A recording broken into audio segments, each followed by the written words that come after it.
ಸಾಕು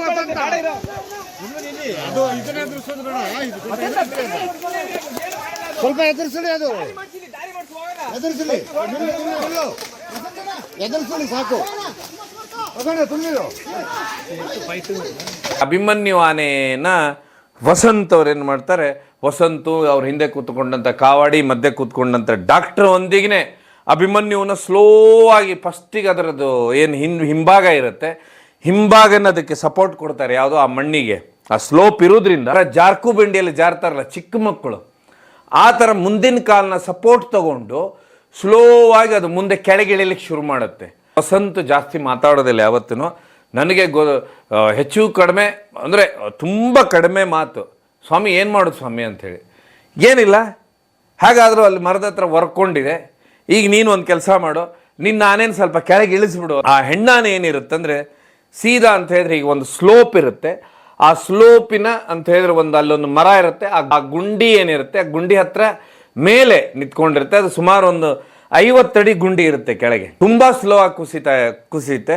ಕುಸಿದೇನಾಗುತ್ತೆ, ಅದು ಡೌನ್ ಹತ್ರನೇ ಜರಿಲಿಕ್ಕೆ ಶುರು ಆಗುತ್ತೆ. ಆಗ ಅಲ್ಲೊಂದು ದೊಡ್ಡ ಮರ ಇರುತ್ತೆ, ಮರದ ಹತ್ರ ಹೋಗಿ ಅದೇನಾಗುತ್ತೆ ಅಂದರೆ ಸ್ಟಾಪ್ ಆಗುತ್ತೆ ಆನೆ. ಮಾನ್ಯ ವೀಕ್ಷಕರೇ, ಅಳಿದು ಉಳಿದವರು ಕಂಡಂತೆ 22 ಆನೆಗಳನ್ನ ಹಿಡಿದು ರೀಲೊಕೇಟ್ ಮಾಡಬೇಕು. ಸೊ ಅದೇ ಪ್ರಕಾರ ಸುಮಾರು ಒಂದು 22 ಆನೆಗಳನ್ನ ಹಿಡಿಯುವ ಕಾರ್ಯಾಚರಣೆ ನಡೀತಾ ಇರುತ್ತೆ ಹಾಸನ ಜಿಲ್ಲೆಯಲ್ಲಿ.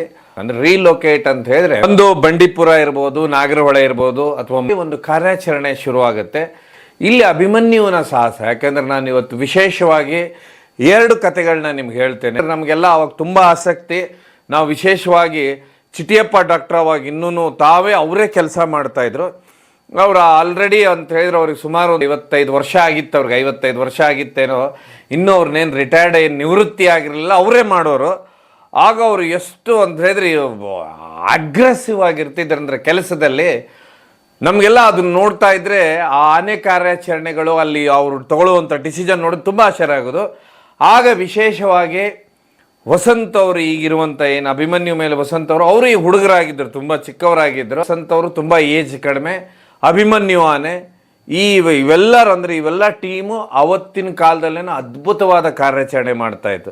ಇದೇ ಥರನೇ ಒಂದು ದಿವಸ ಏನು ಅಂದರೆ ಬೆಳಗ್ಗೆನೇ ಈ ರೀತಿ ಒಂದು ಕಾರ್ಯಾಚರಣೆ ಇದೆ. ಸಕಲೇಶ್ಪುರ ಮತ್ತು ಹಾಸನದ ಮಧ್ಯಭಾಗದಲ್ಲಿ ಒಂದು ಎಸ್ಟೇಟಲ್ಲಿ ಕಾರ್ಯಾಚರಣೆ ಇರುತ್ತೆ. ಕಾರ್ಯಾಚರಣೆಗೆ ಹೋದ್ಕೊಳ್ಳಿ ಏನಾಗುತ್ತೆ ಅಂತ ಹೇಳಿದ್ರೆ ಆನೆಗಳು ಅಂತ ಹೇಳಿದ್ರೆ ಈ ಏನು ಸಾಕಾನೆಗಳಿರ್ತವೆ, ಇದು ಒಟ್ಟು 8 ಆನೆಗಳಿರುತ್ತೆ. 8 ಆನೆಗಳು ಇಳಿತವೆ. ಇಳಿದ ಕೂಡಲೇ ಯಥಾ ಪ್ರಕಾರ ಅಲ್ಲಿ ಒಂದು ಆನೆ ಇರುತ್ತೆ, ಅಲ್ಲಿ ಆ ಎಸ್ಟೇಟಲ್ಲಿ ಆನೆ ಇರುತ್ತೆ. ಆನೆ ಬೆನ್ನಟ್ಕೊಂಡು ಅಂದ್ರೆ ಅದನ್ನೇ ಅವತ್ತು ಹಿಡಿಬೇಕಾಗಿರುತ್ತೆ. ಈಗ ಹೋಗ್ತಾರೆ ಇವರು ಪೂರ್ತಿ ದೊಡ್ಡ ಎಸ್ಟೇಟಲ್ಲಿ ಇವ್ರು ಹಾಗೇ ಹುಡ್ಕೊಂಡು ಹೋಗ್ತಾನೆ ಇರ್ತಾರೆ. ಯಾಕಂದ್ರೆ ಮತ್ತೆ ಹುಡ್ಕೊಂಡು ಈಗ ಹೋಗ್ತಾ ಇರಬೇಕಾದ್ರೆ ಇದೇನಾಗುತ್ತೆ ಅಂತ ಹೇಳಿದ್ರೆ ಮಧ್ಯ ಒಂದು ಏನಾಗುತ್ತೆ ಅಂದ್ರೆ ಕಂದಕದಂಥದ್ದು ಬರುತ್ತೆ. ಕಂದಕ ಬಂದ ಕೂಡಲೇ ಆನೆಗಳೆಲ್ಲ ಡಿವೈಡ್ ಆಗಿಬಿಡ್ತವೆ. ಏನು ಸಾಕಾನೆಗಳಿರ್ತವೆ ಇವೆಲ್ಲ ಒಂದು ಸೈಡ್ ಆ ಸೈಡ್ ಹೋಗ್ಬಿಡ್ತವೆ. ಆ ಸೈಡ್ ಹೋದ ಕೂಡಲೇ ಅಭಿಮನ್ಯು ಮೇಲೆ ವಸಂತ್ ಅವರು ಇರ್ತಾರೆ. ವಸಂತ್ ಅವ್ರ ಹಿಂದ್ಗಡೆನೆ ಡಾಕ್ಟರ್ ಚಿಟಿಯಪ್ಪ ಅವ್ರು ಕೂತ್ಕೊಂಡಿರ್ತಾರೆ. ಚಿಟಿಯಪ್ಪ ಅವರಂತೂ ಅವಾಗ ಒಂದು 2 ಅದನ್ನು ಅವ್ರದ್ದು ಟ್ರ್ಯಾಂಕ್ಲೈಸ್ ಇನ್ನೊಂದು ಎರಡು ಇದನ್ನ ಹಾಕ್ಕೊಂಡು ಕೂತ್ಕೊಳ್ತಾ ಇದ್ರು. ಆಮೇಲೆ ಅದ್ರ ಹಿಂದೆ ಇನ್ನೊಬ್ರು ಅವ್ರು ಕಾವಾಡಿ ಒಬ್ರು ಇದ್ರು. ಸೊ ಹೋಗ್ತಾ ಏನಾಗುತ್ತೆ, ಇವ್ರಿಗೊಂದು ಆನೆ ಹೋಗ್ತಾ ಇರುತ್ತೆ. ಆನೆನೂ ಇವ್ರೇನು ಮಾಡ್ತಾರೆ, ಬೆನ್ನಟ್ಟಿ ಬಿಡ್ತಾರೆ. ಬೆನ್ನಟ್ಟಿದ ಕೂಡಲೇ ಏನು ಹಿಂದೆ ಇರುವಂಥ ಸಾಕಾನೆಗಳು ಇವರಿಂದ ಡಿವೈಡ್ ಆಗಿಬಿಡುತ್ತೆ. ಡಿವೈಡ್ ಆದ ಕೂಡಲೇ ಆ ಸಾಕಾನೆಗಳು ಅದ್ರ ಪಥ ಚೇಂಜ್ ಆಗುತ್ತೆ, ಅದು ಬೇರೆ ಕಡೆ ಆ ತೋಟದ ಇನ್ನೊಂದು ತುದಿಯಲ್ಲಿ ಬರ್ತಾ ಇರ್ತವೆ. ಸೊ ಇವ್ರು ಏನು ಮಾಡಿಬಿಡ್ತಾರೆ ಅಂತ ಹೇಳಿದ್ರೆ ಇವ್ರು ಹೋಗ್ತಾ ಅನ್ನೋತ್ತಿಗೆ, ಯಾಕಂದ್ರೆ ಇವ್ರು ಮೊದಲೇ ಗೊತ್ತಿರುತ್ತೆ ಇಲ್ಲೊಂದು ಆನೆ ಇದೆ ಅಂತೇಳಿ, ಆವಾಗ ಒಂದು ಆನೆ ಇವ್ರಿಗೆ ಕ್ರಾಸ್ ಆಗುತ್ತೆ, ಅದು ಹೆಣ್ಣಾನೆ ಆಗಿರುತ್ತೆ. ಆದರೆ ಇಲ್ಲಿ ಏನಂತ ಹೇಳಿದ್ರೆ ಯಾವುದೇ ಅಂದರೆ 22 ಆನೆ, ಅದು ಹೆಣ್ಣು ಗಂಡು ಅಂತ ಏನಿರಲ್ಲ, ಯಾವ ಆನೆ ಎಲ್ಲ ಆನೆಯನ್ನು ಹಿಡಿಬೇಕಂತೇಳಿ ಅಲ್ಲಿ ಅಂದರೆ ಸರ್ಕಾರದಿಂದ ಆವಾಗ ಆದೇಶ ಬಂದಿರುತ್ತೆ. ಹೀಗಾಗಿ ಇವ್ರು ಏನು ಮಾಡಿಬಿಡ್ತಾರೆ, ಆ ಹೆಣ್ಣಾನೆನ ಬೆನ್ನಟ್ಕೊಂಡು ಹೋಗ್ಬಿಡ್ತಾರೆ. ಅಂದರೆ ಹಿಡಿಬೇಕಾಗಿರುತ್ತೆ, ಹೀಗೆ ಬೆನ್ನಟ್ಟುತ್ತಾರೆ.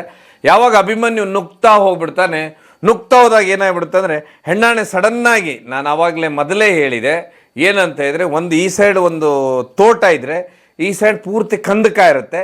ಕಂದಕ ಆದ ಮೇಲೆ ತೋಟದ ಇನ್ನೊಂದು ಸೈಡ್ ಇರುತ್ತೆ, ಇನ್ನೊಂದು ತೋಟ ಇರುತ್ತೆ. ಅಲ್ಲಿ ಆ ಹೆಣ್ಣಾನೆ ಏನಿರುತ್ತೆ ಅಂದರೆ ಸೀದಾ ಅಂತ ಹೇಳಿದ್ರೆ ಈಗ ಒಂದು ಸ್ಲೋಪ್ ಇರುತ್ತೆ.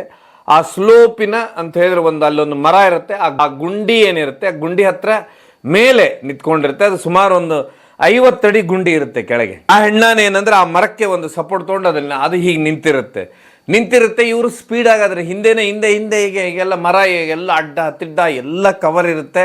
ಅಭಿಮನ್ಯು ಸಡನ್ನ ಬಂದ ಕೂಡಲೇ ಏನಾಗುತ್ತೆ ಅಂತ ಹೇಳಿದ್ರೆ, ಬಂದಾಗ ಅಭಿಮನ್ಯುನು ಏನ್ ಮಾಡ್ಬಿಡ್ತಾನಂತ ಹೇಳಿದ್ರೆ, ಒಂದು ಕಾಲು ಕೆಳಗಿರುತ್ತೆ, ಒಂದು ಕಾಲು ಮೇಲೆ ಇರುತ್ತೆ. ಯಾಕಂದ್ರೆ ಅದು ಪೂರ್ತಿ ಸ್ಲೋಪ್ ಇರೋದ್ರಿಂದ ಈ ಆನೆ ಹೆಣ್ಣಾನೆ ಏನಿರುತ್ತೆ ಕೆಳಗಿರುತ್ತೆ. ಕೆಳಗಿದ್ದಾಗ ಏನಾಗುತ್ತೆ, ಪೊಸಿಷನಿಂಗ್ ನೋಡ್ತಾರೆ, ಹಿಂದೆ ಮುಂದೆ ನೋಡ್ತಾರೆ. ಚಿಟಿಯಪ್ಪ ಅವ್ರು ಏನ್ ಮಾಡ್ಬಿಡ್ತಾರೆ ಅಂತ ಹೇಳಿ ಟ್ರ್ಯಾಂಕ್ಲೈಸ್ ಮಾಡ್ಬಿಡ್ತಾರೆ. ಅದಕ್ಕೆ ಟ್ರ್ಯಾಂಕ್ಲೈಸ್ ಮಾಡಿದ ಕೂಡಲೇ ಏನಾಗುತ್ತೆ ಅಂತ ಹೇಳಿದ್ರೆ, ಅದು ಆನೆ ಏನಂತ ಹೇಳಿದ್ರೆ ಸೀದಾ ಅಂತ ಹೇಳಿದ್ರೆ ಏನು ಅಲ್ಲಿ ನಿಂತ್ಕೊಂಡಿರುತ್ತೆ, ಅಲ್ಲಿಂದ ಅದು ಕೆಳಗೆ ಅಂತ ಹೇಳಿದ್ರೆ ಜರೀತದು. ಜರ್ದ ಕೂಡ್ಲೇನೆ ಏನಾಗುತ್ತೆ ಅಂತ ಹೇಳಿದ್ರೆ, ಈಚೆ ಒಂದ್ ವೇಳೆ ಆನೆ ಏನಾದ್ರು ಈ ಸೈಡ್ ಬಿದ್ರೆ, ಅಂದ್ರೆ ಈ ಸೈಡ್ ಏನಾದ್ರು ಪಲ್ಟಿ ಹೊಡೀತಂತ ಹೇಳಿದ್ರೆ ತೋಟದ ಕಡೆ ಪಲ್ಟಿ ಆಗುತ್ತೆ. ಅಂದ್ರೆ ಆಮೇಲೆ ಅದಕ್ಕೆ ನೀರು ಹಾಕಿ ಮೇಲೆ ಎಳ್ಕೋಬಹುದು ಅಂತ ಹೇಳಿ, ಜಾಸ್ತಿ ಏನು ಪೂರ್ತಿ ಡೀಪಲ್ಲಿ ಇರೋದಿಲ್ಲ. ಆಮೇಲೆ ಒಂದು ವೇಳೆ ಆಚೆ ಬಿದ್ದರೆ ಗುಂಡಿಗೆ ಬೀಳುತ್ತೆ. ಆದ್ರೆ ಇವ್ರು ಏನು ಮಾಡಿಬಿಡ್ತಾರೆ ಅಂತ ಹೇಳಿದ್ರೆ, ಆ ಫಾಸ್ಟ್ ಆಗಿ ಮೂಮೆಂಟ್ ನಡೀತಾ ಇರುತ್ತೆ, ಈಗ ಇಟ್ಟಿರ್ತಾರೆ, ಅದಕ್ಕೆ ಹೋಗಿ ಟ್ರ್ಯಾಂಕ್ಲೈಸ್ ಆಗ್ಬಿಟ್ಟು. ಟ್ರ್ಯಾಂಕ್ಲೈಸ್ ಯಾವಾಗ ಆಗುತ್ತೆ ಈ ಆನೆ ಮೇಲೆ, ಈ ಆನೆ ಟ್ರ್ಯಾಂಕ್ಲೈಸ್ ಆದ ಕೂಡ ಅದು ಆನೆ ಏನಾಗುತ್ತೆ ಅಂತ ಹೇಳಿದ್ರೆ ಸಡನ್ ಆಗಿ ಅಲ್ಲೇ ಕುಸಿಯುತ್ತೆ. ಹೊತ್ತಿಗೆ ಏನಾಗುತ್ತೆ ಅಂತ ಹೇಳಿದ್ರೆ ತುಂಬಾ ಸ್ಲೋ ಆಗಿ ನೋಡ್ತಾ ಇರ್ತಾರೆ ಇವರೆಲ್ಲರೂ, ತುಂಬಾ ಸ್ಲೋ ಆಗಿ ಕುಸಿಯುತ್ತೆ. ಕುಸಿದೇನಾಗುತ್ತೆ, ಅದು ಡೌನ್ ಹತ್ರನೇ ಜರಿಲಿಕ್ಕೆ ಶುರು ಆಗುತ್ತೆ. ಆಗ ಅಲ್ಲೊಂದು ದೊಡ್ಡ ಮರ ಇರುತ್ತೆ, ಮರದ ಹತ್ರ ಹೋಗಿ ಅದೇನಾಗುತ್ತೆ ಅಂದ್ರೆ ಸ್ಟಾಪ್ ಆಗುತ್ತೆ. ಈ ಆನೆ ಮರದ ಹತ್ರ ಹೋಗಿ ಸ್ಟಾಪ್ ಆಗುತ್ತೆ. ಸ್ಟಾಪ್ ಆದ ಕೂಡಲೇ ಇನ್ನು ಈಗ ಟ್ರ್ಯಾಂಕ್ಲೈಸ್ ಆಗಿಬಿಟ್ಟಿದೆ ಈ ಆನೆಗೆ, ಈಗ ಅದಕ್ಕೆ ರಿವರ್ಸ್ ಕೊಡಬೇಕು ಇಂಜೆಕ್ಷನು. ಅದಾದ ಮೇಲೆ ಅದಕ್ಕೆ ನೀರು ಹಾಕಬೇಕು. ಅದು ನೋಡಿದರೆ ಇವ್ರು ಎಲ್ಲಿ ಮೇಲೆ ಈ ಥರ ಸ್ಲೋಪಲ್ಲಿ ಇವ್ರು ನಿಂತ್ಕೊಂಡಿದ್ದಾರೆ, ಅಡ್ಡಾಗಿ ನಿಂತ್ಕೊಂಡಿದ್ದಾರೆ. ಆ ಅಭಿಮನ್ಯು ಆನೆ ಅಭಿಮನ್ಯು ಮೇಲೆ ಕೂತ್ಕೊಂಡವರೆಲ್ಲ ಅಡ್ಡಲಾಗಿ ಕೂತ್ಕೊಂಡಿದ್ದಾರೆ. ಈ ಆನೆ ನೋಡಿದ್ರೆ ಗುಂಡಿಗೆ ಹೋಗ್ಬಿಟ್ಟಿದೆ, ಗುಂಡಿ ಮರಕ್ಕೆ ಹೋಗಿ ಟಚ್ ಆಗಿ ಅಲ್ಲೇ ಸ್ಟಾಪ್ ಆಗ್ಬಿಟ್ಟು. ಅದೆಲ್ಲದಕ್ಕಿಂತ ಹೆಚ್ಚಾಗಿ ಏನಂತ ಹೇಳಿದ್ರೆ ಅದು ಹೆಣ್ಣಾನೆ ಆಗಿರೋದ್ರಿಂದ ದಂತಾಗಿಂತ ಏನೂ ಇರಲಿಲ್ಲ. ಹೀಗಾಗಿ ನೇರವಾಗಿ ಮರಕ್ಕೆ ಟಚ್ ಆಗಿ ಅದಲ್ಲೇ ಬಿದ್ಕೊಂಡ್ಬಿಟ್ಟಿದೆ. ಇವ್ರಿಗೆ ಆಮೇಲೆ ಆ ಸೈಡ್ ಆ ಆನೆಗಳ ಹೆಲ್ಪ್ ತಗೋಬೇಕಂದ್ರೆ ಇನ್ನೊಂದು ತೋಟದಿಂದ ಮೇಲಿಂತ್ರ ನೋಡ್ತಾ ಇದ್ದಾವೆ. ಇವ್ರು ಆಲ್ರೆಡಿ ಆಗ್ಲೇನೆ ಡೌನ್ ಅಲ್ಲಿ ಏನ್ ಮಾಡ್ತಾರೆ ಅಂತ ಹೇಳಿದ್ರೆ, ಈ ಕಾರ್ಯಾಚರಣೆ ಎಷ್ಟು ವಿಶೇಷವಾಗಿರುತ್ತೆ ಅಂದ್ರೆ, ಈ ಚಿಟಿಯಪ್ಪನವ್ರು ಏನಂತ ಹೇಳಿದ್ರೆ ಸ್ವಲ್ಪ ಸಿಕ್ಕಾಪಟ್ಟೆ ಅಂತ ಹೇಳಿದ್ರೆ ಅವರು ಡಿಸಿಷನ್ ತಗೊಳ್ಳೋದ್ರಲ್ಲೂ ಅಷ್ಟೇ ಇದು. ಹಾಗೇನೆ ಅವ್ರು ತುಂಬಾ ಧೈರ್ಯಶಾಲಿ.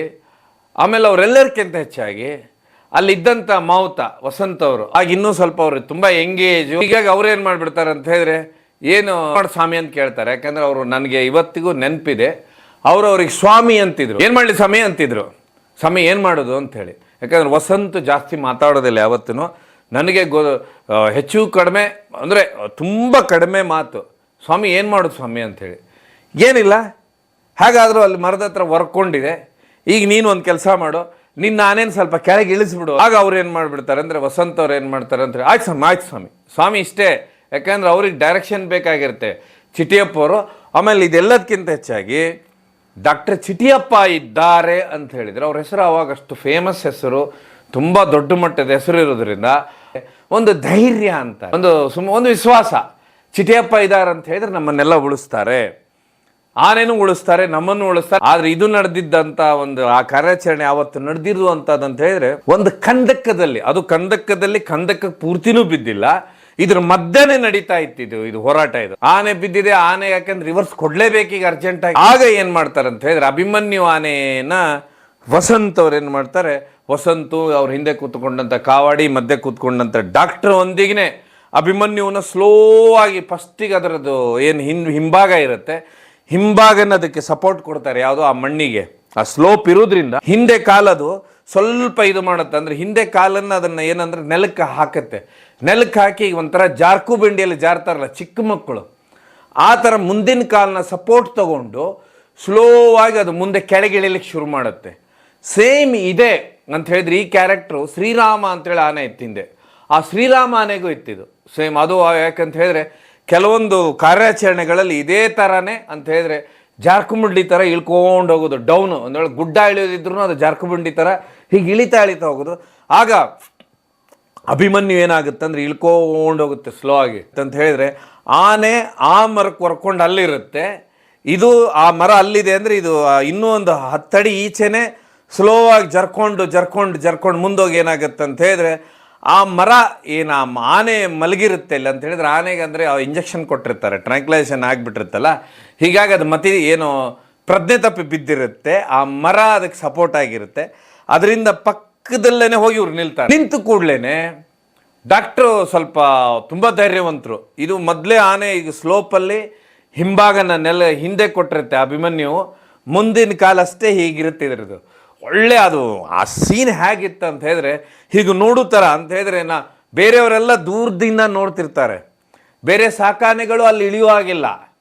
ಬೇರೆ ಬೇರೆ ಅರಣ್ಯ ಇಲಾಖೆಯವರು ಆಯಾ ಜಾಗದಲ್ಲಿ ಪೊಸಿಷನ್ ತೊಗೊಂಡಿರ್ತಾರೆ, ಅದು ನೋಡುವಾಗೆ ಒಟ್ಟು ಅದು ಯಾಕೆ ಈ ರೀತಿ ಇಳಿಯುತ್ತೆ ಈಗ ಅಂಥೇಳಿ. ಆಮೇಲೆ ಏನಾಗುತ್ತೆ ಅಂತ ಹೇಳಿದ್ರೆ ಇವ್ರೇನು ಮಾಡಿಬಿಡ್ತಾರೆ, ಯಾಕಂದರೆ ಹೆಚ್ಚು ಹೊತ್ತು ಅದಕ್ಕೆ ಟ್ರ್ಯಾಂಕ್ಲೈಸ್ ಮಾಡಿ ಅಂತ ಹೇಳಿದ್ರೆ ಈ ಔಷಧಿ ಕೊಟ್ಟು, ಪ್ರಜ್ಞೆ ತಪ್ಪುವಂಥ ಔಷಧಿ ಕೊಟ್ಟು ಹೆಚ್ಚು ಟೈಮ್ ತೊಗೊಳ್ಳಿಕ್ಕೆ ಬರೋದಿಲ್ಲ. ಆ ಟೈಮ್ ಇವ್ರ ಹತ್ರ ಇರೋದೇ ಇಲ್ಲ. ಇವ್ರು ಏನು ಮಾಡಿಬಿಡ್ತಾರೆ ಅಂತ ಹೇಳಿದ್ರೆ, ಡಾಕ್ಟ್ರ್ ಏನು ಮಾಡ್ತಾರೆ ಸಡನ್ನಾಗಿ ಅಂತ ಹೇಳಿದ್ರೆ ಆ ಏನು ಮುಂದಿನ ಕಾಲ ಇರುತ್ತೆ ಅಂದರೆ ಅದು ಸ್ಲೋಪಾಗಿ ಇಳಿಯೋ ಹೊತ್ತಿಗೆ ಹಿಂಭಾಗನ ಕೊಟ್ಟು ಸ್ಲೋಪಾಗಿ ಏನು ಇಳಿಯುತ್ತೆ ಅಭಿಮನ್ಯು, ಆಗ ಮುಂಗಾಲು ಹೀಗಿರುತ್ತೆ. ಆಗ ವಸಂತ್ ಅವರು ಅದಕ್ಕೆ ಡೈರೆಕ್ಷನ್ ಕೊಡ್ತಾರೆ, ಅಂದರೆ ಡಾಕ್ಟ್ರ್ ಇಳಿತಾ ಇದ್ದಾರೆ ಅಂತೇಳಿ ಆ ಕಾಲನ್ನ ಹಾಗೇನೆ ಸ್ವಲ್ಪ ಸ್ಲೋ ಆಗಿ ಇದು ಮಾಡೋದು, ಲಿಫ್ಟ್ ಮಾಡುತ್ತೆ. ಆ ಇದರಿಂದ ಕೆಳಗೆ ಇಳಿತಾರೆ. ಚಿಟಿಯಪ್ಪವ್ರು ಇಳಿದವ್ರು ಏನು ಮಾಡ್ತಾರೆ, ಸಡನ್ನಾಗಿ ಆನೆ ಹತ್ರ ಹೋಗಿ ಫಸ್ಟ್ ಅದಕ್ಕೆ ರಿವರ್ಸ್ ಇಂಜೆಕ್ಷನ್ ಕೊಡ್ತಾರೆ. ತುಂಬ ರಿವರ್ಸ್ ಇಂಜೆಕ್ಷನ್ ಕೊಟ್ಟು ಅಷ್ಟೇ ಸ್ಪೀಡಾಗಿ ವಾಪಸ್ ಬಂದುಬಿಡ್ತಾರೆ ಅವ್ರು ಅಲ್ಲೇ. ಯಾಕಂದರೆ ಅಲ್ಲಿ ಬ್ಯಾಲೆನ್ಸೂ ಇರೋದಿಲ್ಲ, ನಡಿಲಿಕ್ಕೂ ಇದಿಲ್ಲ. ಮತ್ತು 50ರಿಂದ 55 ವರ್ಷ ಅವ್ರಿಗೆ ಇರುತ್ತೆ ಆ ಸಮಯಕ್ಕೆ. ಅವ್ರಿಗೆ 55 ವರ್ಷದವ್ರು ಆಗಿರ್ತಾರೆ. ಹೀಗಾಗಿ ಅವರು ಸಡನ್ನಾಗಿ ಮತ್ತು ವಸಂತ ಇನ್ನೂ ತುಂಬ ಯುವಕರು. ಹೀಗಾಗಿ ಏನಾಗ್ತಾರೆ ಅಂದರೆ ಬೇಗನೆ ರಿವರ್ಸ್ ಬರ್ತಾರೆ, ಅಭಿಮನ್ಯು ಮೇಲೆ ಬಂದು ಕೂತ್ಕೊಂಡ್ಬಿಡ್ತಾರೆ. ಡಾಕ್ಟ್ರು ರಿವರ್ಸ್ ಕೊಟ್ಟು ಬಿಟ್ಟಿರ್ತಾರೆ. ಈಗ ಇಷ್ಟಾದ ಮೇಲೆ ಈಗ ರಿವರ್ಸ್ ಕೊಟ್ಟು ಬಿಟ್ಟಿದ್ದಾರೆ. ಈಗ ಇಷ್ಟೆಲ್ಲ ಆದಮೇಲೆ ಈಗ ಏನಂತ ಹೇಳಿದ್ರೆ ಆ ಪೊಸಿಷನ್ನಲ್ಲೇ ಅಭಿಮನ್ಯು ಹೀಗೇ ನಿಂತ್ಕೊಂಡಿದ್ದಾನೆ. ಹಿಂಭಾಗದ ಕಾಲು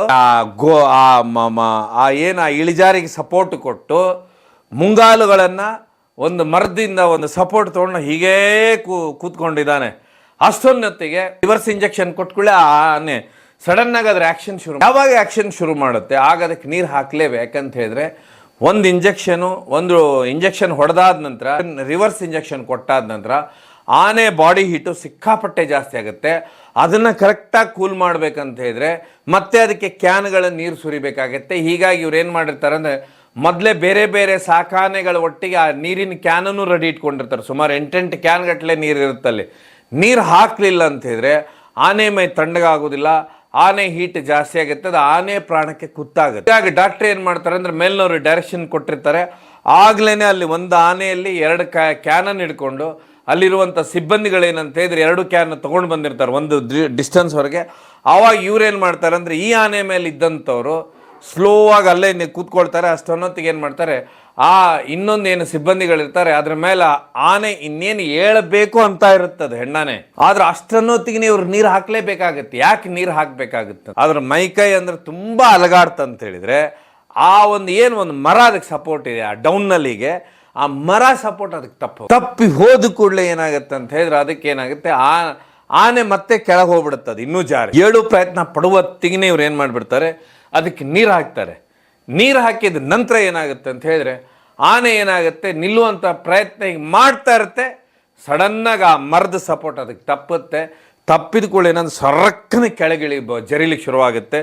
ಇನ್ನೇನು ಅಭಿಮನ್ಯು ಹೀಗೆ ನಿಂತ್ಕೊಂಡು ಹೀಗಿರ್ತಾನೆ. ಹೀಗೆ ಅಂದರೆ ಅಲ್ಲಿ ಹೋಗಿ ಕೆಳಗೆ ಹೋಗಿ ವಸಂತ ಅವರು ಅದನ್ನು ತಿರುಗಿಸಿ ಅದು ಒಂದು ಸಪೋರ್ಟ್ ಮೇಲೆ ಅದು ನಿಂತ್ಕೊಂಡಿರುತ್ತೆ.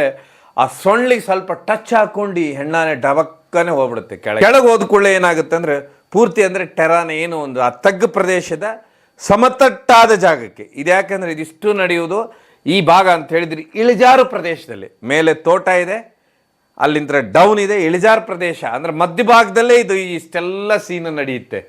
ಸೀನು ನಡೆದುಕೊಳ್ಳೆ ಏನಾಗುತ್ತೆ ಅಂತ ಹೇಳಿದ್ರೆ ಅದೀಗ ಹೋಗಿ ಗುಂಡಿಯಲ್ಲೇ ಬೀಳುತ್ತೆ. ಯಾವಾಗ ಗುಂಡಿಗೆ ಹೋಗಿ ಅದು ಬೀಳುತ್ತೆ, ಬಿದ್ದಾದ ನಂತರ ಇವ್ರು ಏನು ಮಾಡ್ತಾರೆ, ಇನ್ನೂ ನೀರು ಹಾಕ್ತಾರೆ. ನೀರು ಹಾಕಿ ಕೆಳಗೆ ಹೋಗಿ ನೋಡ್ತಾರೆ ಡಾಕ್ಟ್ರು. ಆನೆ ಏನಂತ ಹೇಳಿದ್ರೆ ಕರೆಕ್ಟಾಗಿರುತ್ತೆ. ಕರೆಕ್ಟಾಗಿದ್ದು ಕೂಡಲೇನೆ ಅಂದರೆ ಯಾಕೆ ಈ ಮಾತು ನಾನು ಹೇಳಿದಂದರೆ, ಇವತ್ತಿನ ಚಟಿಯಪ್ಪ ಅಂತ ಡಾಕ್ಟ್ರುಗಳ ನಿರ್ಧಾರಗಳು ಎಷ್ಟು ಚೆನ್ನಾಗಿರ್ತಿದ್ವು ಅಂತ ಹೇಳಿದ್ರೆ ಆಗ ಬೇರೆಯವ್ರ ಥರ ಅಂತ ಹೇಳಿದ್ರೆ ಅದು ಅಲ್ಲೇನಾಗುತ್ತೆ, ಅದು ರೆಡಿ ಆಗುತ್ತೆ. ರೆಡಿ ಆದ ಕೂಡಲೇ ಅದು ಆನೆ ಹಿಡಿಬೇಕಂದಿದ್ರೇ ಅವ್ರು ಮತ್ತೊಮ್ಮೆ ಟ್ರ್ಯಾಂಕ್ಲೈಸ್ ಮಾಡ್ಬೋದಿತ್ತು ಆನೆಗೆ. ಅವ್ರಿಗೇನದು ದೊಡ್ಡ ವಿಷಯನೇ ಇರಲಿಲ್ಲ ಟ್ರ್ಯಾಂಕ್ಲೈಸ್ ಮಾಡೋದು. ಆದರೆ ಅವಾಗಲೇ ಅವ್ರು ಮುಂದಾಲೋಚನೆ ವಹಿಸ್ತಾರೆ. ಒಂದು ವೇಳೆ ಈ ಗುಂಡಿಯಲ್ಲಿ ಈ ಆನೆಗೆ ಟ್ರ್ಯಾಂಕ್ಲೈಸ್ ಮಾಡಿದರೆ ಮತ್ತೆ ಇದನ್ನು ಮೇಲೆತ್ತುವುದು ಹೇಗೆ. ಹೀಗಾಗಿ ಅವ್ರು ಏನು ಮಾಡ್ತಾರೆ ಅಂತ ಹೇಳಿದ್ರೆ ಮೇಲಿಂತ್ರ ಅವ್ರು ಹೇಳ್ತಾ ಇರ್ತಾರೆ ಎಲ್ಲರೂ, ಅಲ್ಲಿ ಮೇಲಿದ್ದಂಥ ಆಫೀಸರ್ಸು ಅವ್ರು ಇವರೆಲ್ಲ ಹೇಳ್ತಿರ್ತಾರೆ, ಸರ್ ಅದಕ್ಕೆ ಟ್ರ್ಯಾಂಕ್ಲೈಸ್ ಮಾಡಿ ಸರ್, ಟ್ರ್ಯಾಂಕ್ಲೈಸ್ ಮಾಡಿ ನಾವೆಲ್ಲ ಕೆಳಗೆ ಬರ್ತೇವೆ ಅಂತೇಳಿ.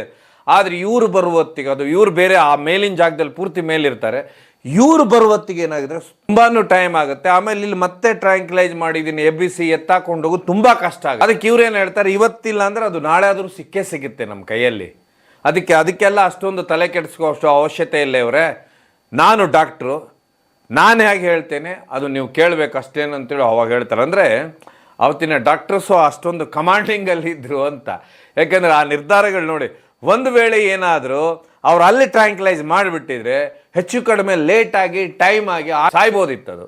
ಯಾಕಂದ್ರೆ ಇವರು ಅಲ್ಲಿ ಮೇಲಿಂತ್ರ ಬರ್ಬೇಕು, ಕೆಳಗೆ ಹೇಳೋದು ಈ ಆನೆ ಮತ್ತೆ ಎಲ್ಲ ಹಗ್ಗ ಹಾಕೊಂಡು ಎಳ್ಕೊಂಡು ಹೋಗ್ಬೇಕು. ಹೀಗೆ ಸುಮಾರು ಅಂತ ಹೇಳಿದ್ರೆ ಸುಮಾರು ಕಷ್ಟ ಆಗೋದು. ಆಮೇಲೆ ಹಗ್ಗ ಹಾಕಿದಾಗ ಏನಾಗುತ್ತೆ ಅಂತ ಹೇಳಿದ್ರೆ ಪೂರ ಅಂತ ಹೇಳಿದ್ರೆ ಕೆಳಗ್ಲಿಂತ್ರ ಮೇಲೆ ಎಲಿಬೇಕಂತ ಹೇಳಿದ್ರೆ ಹಗ್ಗ, ಅದು ಹೆಣ್ಣಾನೆ ಬೇರೆ, ಅದಕ್ಕೆ ಹಗ್ಗ ಹಾಕಿದ್ಕೊಳ್ಳಿ ಸಿಕ್ಕಾಕೊಳುತ್ತೆ ಹಗ್ಗದ ಉರುಳು. ಹೀಗಾಗಿ ಇವೆಲ್ಲ ಅಂತ ಹೇಳಿದ್ರೆ ಅವರು ಆ ಡಿಸಿಷನ್ ಎಷ್ಟು ಚೆನ್ನಾಗಿ ಮಾಡ್ತಾರೆ ಅಂತ ಹೇಳಿದ್ರೆ, ಗಂಡಾನೆ ಆದರೆ ಬೇರೆ ಇರುತ್ತೆ, ಅದಕ್ಕೆ ನಡುವೆ ಕೊಂಬು ಬರುತ್ತೆ, ಕೊಂಬು ಬರೋದ್ರಿಂದ ಹಗ್ಗ ಅಲ್ಲಿ ಅಲ್ಲಿ ಆ ಹಗ್ಗ ಇದು ಮಾಡ್ಕೊಂಡು ಈ ರೀತಿ ಎಲ್ಲ ಮಾಡ್ಬೋದಾಗುತ್ತೆ. ಡಾಕ್ಟರ್ ಅಲ್ಲಿ ಏನು ಮಾಡ್ತಾರೆ ಅಂತ ಹೇಳಿದ್ರೆ ಅವರು ಆ ನಿರ್ಧಾರವನ್ನು, ತಮ್ಮ ನಿರ್ಧಾರವನ್ನು ಯಾವುದೇ ಕಾರಣಕ್ಕೂ ಬದಲಿಸೋದಿಲ್ಲ. ಅವ್ರು ಏನು ಮಾಡಿಬಿಡ್ತಾರೆ ಅಂತ ಹೇಳಿದ್ರೆ ಅಭಿಮನ್ಯು ಮಾವತನಿಗೆ ಹೇಳ್ತಾರೆ ಅದು ಹೋಲಿ ಬಿಡು ಅಂಥೇಳಿ. ಅದು ಆವಾಗ ಏನಾಗುತ್ತೆ, ರಿವರ್ಸ್ ಇವ್ರು ಯಾವಾಗ ನೀರೆಲ್ಲ ಹಾಕ್ತಾರೆ, ಆನೆ ಮತ್ತೆ ಆ ಹೆಣ್ಣಾನೆ ಮತ್ತೆ ಹೋಗುತ್ತೆ, ಏನು ಗುಂಡಿ ಇರುತ್ತೆ, ಆ ಗುಂಡಿ ಒಳಗನೆ ನಡ್ಕೊಂಡು ಹೋಗ್ಲಿಕ್ಕೆ ಶುರು ಆಗುತ್ತೆ ಇನ್ನೊಂದು ಜಾಗಕ್ಕೆ. ಆಗ ಈ ಅಭಿಮನ್ಯು ಏನು ಮಾಡ್ತಾರೆ ಅಂದರೆ, ಮತ್ತೆ ಆ ವಸಂತ ಅವ್ರು ಏನು ಮಾಡ್ತಾರೆ ಅಂದರೆ, ಆ ಏನು ಗುಂಡಿ ಇರುತ್ತೆ ಆ ಗುಂಡಿಯಿಂದ ಅಷ್ಟೇ ಸ್ಲೋ ಆಗಿ ಮುಂಗಾಲು ಮತ್ತು ಹಿಂಗಾಲು ಬ್ಯಾಲೆನ್ಸ್ ಹಿಡ್ಕೊಂಡು ಈ 3 ಜನನ ಕೂರಿಸ್ಕೊಂಡು ಮೇಲೆ ಸ್ಲೋ ಆಗಿ ಬರ್ತಾನೆ. ಇದು ಅಭಿಮನ್ಯುವಿನ ಚಾಣಾಕ್ಷತನ. ಯಾಕೆ ನಾನು ಈ ಮಾತು ಹೇಳ್ತೇನೆ ಅಂದರೆ, ಅಭಿಮನ್ಯು ಆನೆಗೆ ಹೇಗಂತ ಹೇಳಿದ್ರೆ, ಅದಕ್ಕೆ ನಾನು ಕಾರ್ಯಾಚರಣೆಗೆ ಹೋಗ್ತೇನೆ ಅಂತ ಗೊತ್ತಾಗೋದೇ ಅದಕ್ಕೆ ಯಾವಾಗ ಲಾರಿ ತಂದು ನಿಲ್ಲಿಸ್ತಾರೆ, ಅದಕ್ಕೆ ಆ ಲಾರಿಯಲ್ಲಿ ಏರಿಸ್ಲಿಕ್ಕೆ ಶುರು ಮಾಡ್ತಾರೆ, ಆವಾಗಲೇ ಗೊತ್ತಾಗುತ್ತೆ ಅಭಿಮನ್ಯುಗೆ ಇವತ್ತೊಂದು ಕಾರ್ಯಾಚರಣೆ ಇದೆ, ಇವತ್ತೊಂದು ಆನೆ ಹಿಡಿಲಿಕ್ಕೆ ಹೋಗ್ತಾ ಇದ್ದೇವೆ ಅಂತ.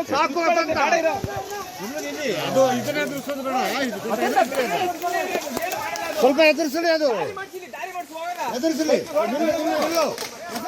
ಎದುರಿಸಲಿ ಸಾಕು. ತುಂಬಿರು